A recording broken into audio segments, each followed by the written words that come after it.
마태복음 Q&A 제55회 10. 다시 니, 금, 은, 동을 가지지 말라신 이유. 마태복음 9장 37절로 38절 추수할 것은 많되 일꾼이 적으니 그러므로 추수하는 주인에게 청하여 추수할 일꾼들을 보내주소서 하라라는 예수님의 말씀이 기록되어 있었습니다. 대부분의 주석서, 해설서, 설교들은 이 말씀을 근거로 마태복음 10장의 내용을 예수님께서 제자들에게 일을 시키기 위해 제자들을 세상 속으로 보내는 내용이라고 설명했습니다.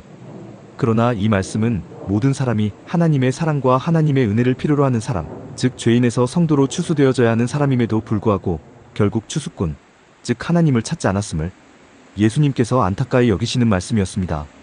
동시에 사람들이 추수꾼을 찾지 않으니 하나님께서 추수꾼, 즉 나 예수 그리스도를 보내셨다는 말씀이었습니다. 그렇게 추수꾼으로 오신 예수님께서 12제자를 불러 더러운 귀신을 쫓아내며 모든 병과 모든 약한 것을 고치는 권능을 주시고 세상 속으로 보내십니다. 왜 보내십니까? 자신이 추수꾼으로 오셨음을 세상에 알리기 위한 증인으로 제자들을 세상 속으로 보내시는 것입니다. 하나님께서 나 예수를 추수꾼으로 보내심으로써 하나님의 위대한 구원 사역이 드디어 시작되었다는 것을 세상 가운데에 증명하기 위해 보내시는 것입니다. 하나님의 위대한 구원 사역의 증거로 삼기 위해서 하나님의 아들이신 예수님께서, 하나님이 본체이신 예수님께서 주인의 자격으로 제자들을 부르시고 주인의 자격으로 제자들에게 권능을 주시고 주인의 자격으로 제자들을 세상으로 보내시는 것입니다. 제자들에게 일을 시키기 위해 세상으로 보내는 것이 절대로 아닙니다. 제자들이 없어도 예수님은 모든 일을 능히 감당할 수 있는 전능한 분이시기에 제자들에게 일을 시킬 필요가 원천적으로 존재하지 않습니다.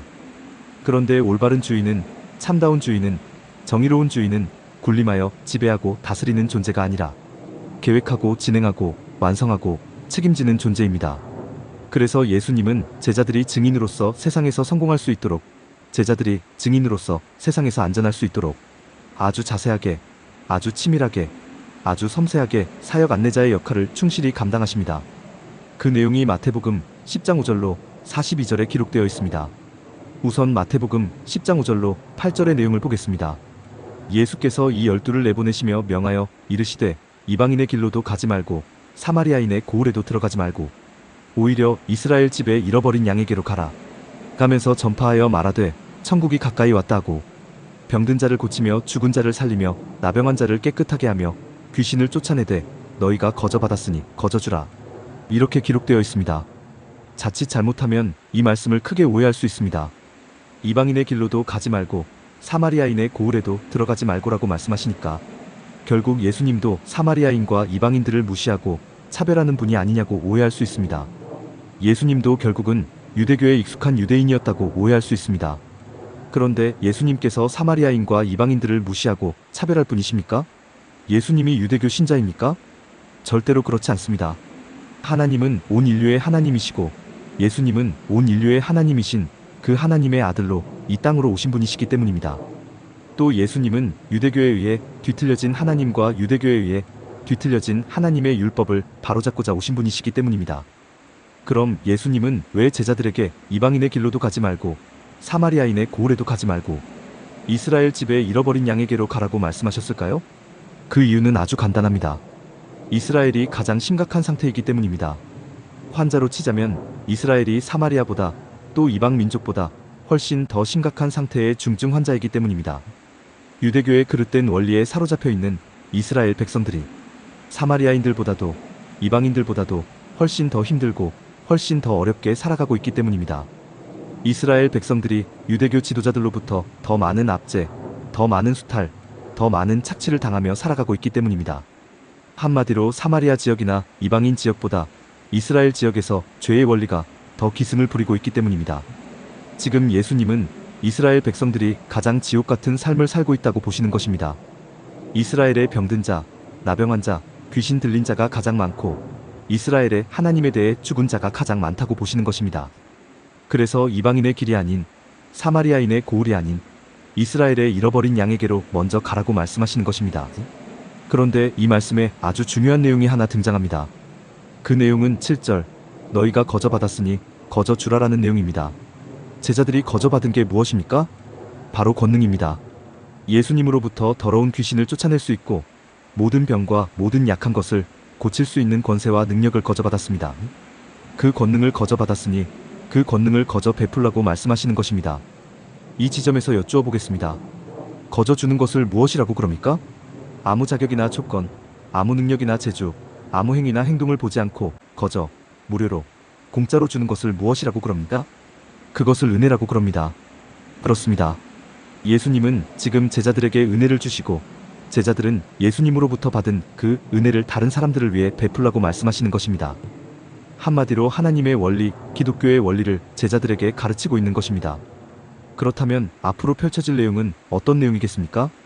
당연히 하나님의 원리에 관한 내용이 되는 것입니다. 기독교의 원리에 관한 내용이 되는 것입니다. 과연 그런지 다음 구절, 즉 마태복음 10장 9절로 10절의 기록을 살펴보도록 하겠습니다. 이렇게 기록되어 있습니다. 너희 전대에 금이나 은이나 동을 가지지 말고 여행을 위하여 배낭이나 두벌 옷이나 신이나 지팡이를 가지지 말라. 이는 일꾼이 자기의 먹을 것 받는 것이 마땅함이라. 이렇게 기록되어 있습니다. 이 말씀이 무슨 내용입니까? 예수님의 이 말씀은 한마디로 모든 일을 하나님의 원리로 하라는 말씀입니다. 하나님을 전하기 위해, 또 하나님의 아들로 오신 예수님 자신을 전하기 위해, 또 하나님의 원리와 가치를 가르치기 위해, 또 하나님 나라를 전파하기 위해 세상으로 나가는 제자들에게 주시는 말씀이니 모든 사역을 하나님의 원리로 해야 한다는 예수님의 이 말씀은 너무나 당연합니다. 그런데 예수님께서 제자들에게 왜 하나님의 원리로 하라고 말씀하시는 것일까요? 그 이유는 너무나 간단합니다. 예수님께서 이렇게 말씀하시지 않으면, 예수님께서 이렇게 가르쳐 주시지 않으면, 예수님께서 이렇게 당부하시지 않으면 제자들은 모두 세상의 원리로, 즉 죄의 원리로 사역하기 때문입니다.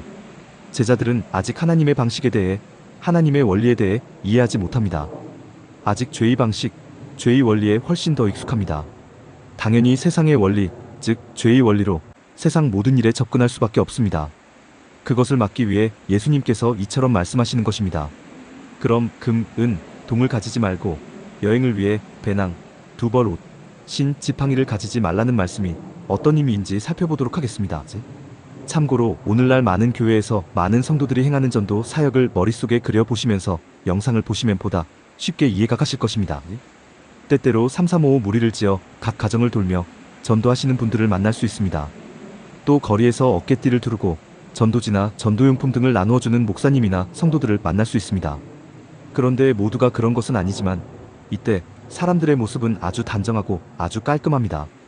특히 목사들의 경우는 흰색 와이셔츠에 넥타이를 메고 있고 검정색 계열의 양복 바지를 입고 있습니다. 거의 100%입니다. 이들이 이렇게 하는 이유가 있습니다. 그 이유는 이렇게 해야만 좋은 열매, 좋은 결과가 맺힌다고 생각하고 있기 때문입니다. 하나님의 일을 하는데 어디 한 군데라도 부족해 보이면 안 된다는 생각, 옷차림이 단정하고 어느 정도 성공한 사람처럼 보여야만 전도가 먹힌다는 생각, 하나님을 믿는 성도가 결코 세상 사람보다 못나 보여서는 안 된다는 생각, 전도지나 전도용품이 다른 교회 것보다 조금이라도 실한 것이어야 한다는 생각이 이들의 머릿속에 가득 차 있기 때문입니다.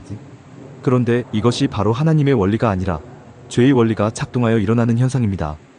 하나님이 아니라 내가 한다고 생각하기에 이런 현상이 나타나는 것입니다.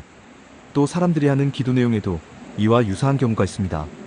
하나님을 다른 사람에게 소개하고 싶은데, 하나님 나라를 확장하는 일에 도움이 되고 싶은데, 지금 나의 상황, 나의 형편, 나의 처지가 너무 초라해서 그 일을 하기가 어렵다고 합니다. 그러면서 도와달라고 기도합니다. 다른 사람들 앞에 당당하게 나설 수 있도록 나의 상황, 나의 형편, 나의 처지를 개선해 달라고 기도합니다. 그렇게 해주시면 하나님을 위해, 하나님 나라를 위해 이 한 몸 다 바치겠다고 다짐합니다. 오늘 예수님은 이러지 말라고 말씀하시는 것입니다. 왜냐하면 하나님의 원리가 아니라 죄의 원리가 작동해서 일어나는 현상이기 때문입니다. 예수님 당시 제자들이라고 해서 다르지 않습니다. 멋도 조금 내고 돈도 조금 챙기고 사람들에게 줄 선물도 조금 마련해서 세상으로 나가려고 하는 것입니다. 즉 성공한 사람처럼 꾸며서 세상으로 나가려고 하는 것입니다. 그래야만 자신들의 사역이 더 효과적이라고 생각하기 때문입니다. 그런데 이것이 바로 죄의 원리라는 것입니다. 이것이 바로 죄의 방식이라는 것입니다. 그래서 예수님께서 제자들에게 하시는 말씀이 너희 전대에 금이나 은이나 동을 가지지 말고 여행을 위하여 배낭이나 두벌 옷이나 신이나 지팡이를 가지지 말라. 이는 일꾼이 자기의 먹을 것 받는 것이 마땅함이라라는 말씀입니다. 너희들이 그런 것을 가지고 가지 않아도 된다는 것입니다. 너희들이 성공한 사람처럼 꾸미지 않아도 된다는 것입니다. 너희들이 세상으로 나가는 것이지만 너희가 하는 일은 궁극적으로 나 예수가 하는 일이기에, 나 하나님이 하는 일이기에 내가 책임져 준다는 것입니다. 세상 방식으로 하지 않아도, 죄의 원리로 하지 않아도 좋은 열매, 좋은 결과가 반드시 이루어질 것이라는 하나님의 책임감, 하나님의 자신감을 선포하시는 것입니다. 하나님의 일은 하나님의 가치와 하나님의 원리로만 해야 하는 것이고, 그렇게 해도 반드시 모든 일이 성취될 것이라는 하나님의 약속이 되는 것입니다. 그런데 오늘날 대한민국 교회에서 이런 모습을 볼 수 있습니까? 없습니까? 볼 수 없습니다. 전도 행사를 위해서 월드컵 축구 경기장을 빌리고, 전도 행사를 위해서 유명 연예인을 초청하고, 전도 행사를 위해서 값나가는 경품을 준비합니다. 한마디로 교회가 금이나 은이나 동을 더 많이 가지고 있음을 자랑하고 있는 것이고, 금이나 은이나 동으로 사람들을 꿰는 것입니다. 즉 하나님의 원리가 아닌 죄의 원리로 교회가 작동하고 있는 것입니다. 참으로 안타까운 일이 아닐 수 없습니다. 하나님의 일은 하나님이 계획하시고, 하나님이 진행하시고, 하나님이 성취하시고, 하나님이 책임지십니다. 사람들의 조그만 책략이 당장에는 어떤 효과가 있는 것 같지만, 그것이 죄의 원리에 기초한 것일 경우 결국에는 아름다운 열매를 맺지 못합니다. 오히려 하나님의 영광과 하나님의 존귀를 훼손할 뿐입니다. 오늘 내용에 공감하셨다면 구독과 좋아요, 알림 설정 부탁드립니다. 하나님의 말씀을 바르게 전하는데 큰 도움이 될 것입니다. 평등하고 공정하며 정의롭고 행복한 세상을 이루는데 큰 도움이 될 것입니다.